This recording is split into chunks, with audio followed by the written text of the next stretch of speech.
We're working on this piece called Armonia, and yeah, it's all about harmony, the harmony of the elements, and it's really serving as a metaphor for what it's going to take for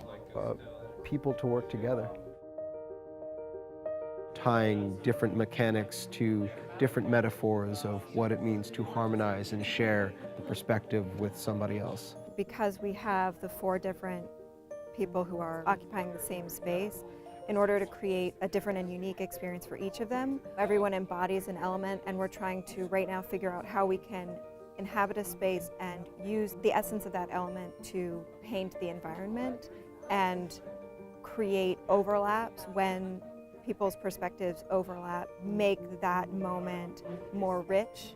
so that people become drawn together to overlap more and create that harmony both visually, and then also we have an auditory component where you begin to create music and you create a vibrant environment as you overlap and as you sort of like come together in your experience.